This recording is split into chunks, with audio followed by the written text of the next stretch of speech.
Have you ever looked in the mirror and felt like the person staring back wasn't quite you? What if it wasn't? What if your reflection had a life of its own, waiting for the perfect moment to take yours? Today, we're diving deep into a terrifying short film concept that explores just that. This is the story of The Mirror. Our story begins with Claire Bennett, a young woman in her late 20s, trying to make a fresh start. She moves into a new apartment. It's old, a bit dusty, but it's affordable and it's hers. As she unpacks, one object immediately grabs her attention: a massive, ornate mirror bolted to the bathroom wall. It's beautiful, antique, but there's something unsettling about it. That first night, as she's brushing her teeth, exhausted from the move, she catches something odd. Her reflection. It moved just a split second too late. She stares, her heart skipping a beat, but then dismisses it. Just tired, she tells herself. But we all know it's never just that, is it? The days turn into nights, and Claire's unease grows. The mirror isn't just a piece of furniture anymore. It's a source of creeping dread. Each time she's in the bathroom, something is wrong. She turns away but catches her reflection lingering for a moment too long. She stands there, serious and stressed, but her reflection offers a faint, cold smile. Sometimes it doesn't move at all, just staring back with empty eyes. The psychological toll is immense.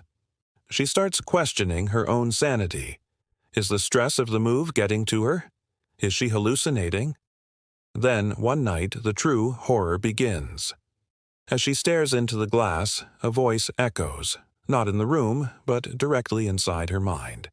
A chilling, ethereal whisper. "Let me in." Terrified, Claire tries to avoid the bathroom, but it's impossible. The next day, she runs into her eccentric neighbor, Mrs. Adler. The older woman looks at Claire with knowing, fearful eyes. "You didn't try to take it off, did you?" she asks, her voice tense. "That mirror, it keeps things."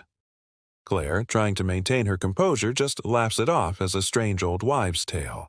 But Mrs. Adler's warning plants a seed of pure terror in her mind.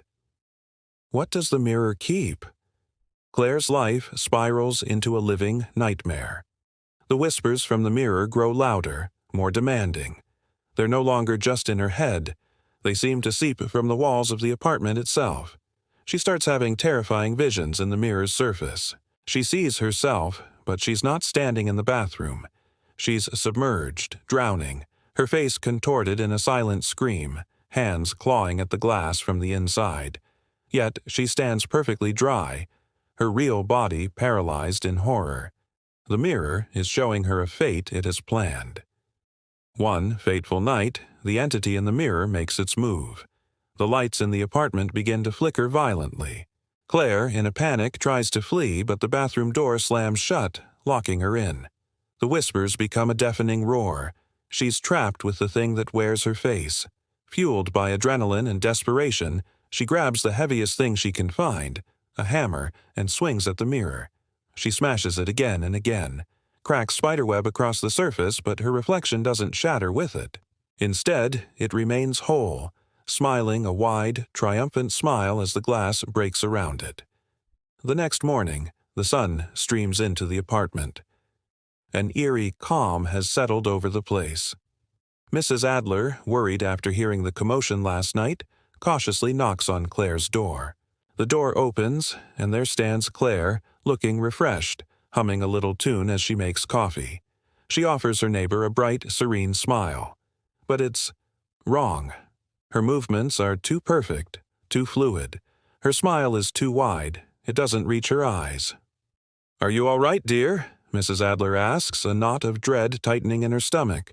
From just inside the apartment, a voice that is almost Claire's but slightly off-key replies, "Never better."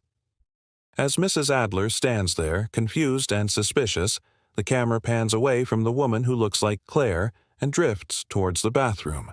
It pushes in on the shattered mirror. And there, trapped behind the fractured glass, is the real Claire. Her face is a mask of silent, unending screams. She pounds on the invisible barrier, her eyes wide with the horror of her eternal prison. Her reflection didn't just want to be seen, it wanted a life. And now it has hers. She is just a memory, a ghost in the glass, while her duplicate walks free in the world. Her place has been taken. And that's the end. This story taps into that primal fear of the doppelganger, the idea that a darker version of ourselves could exist, and one day replace us. What did you think? What would you have done in Claire's situation? Let me know your thoughts down in the comments. If you enjoyed this dive into the dark and twisted, make sure to hit that like button and subscribe for more horror stories and film concepts. Thanks for watching, and whatever you do, maybe don't look too closely in the mirror tonight.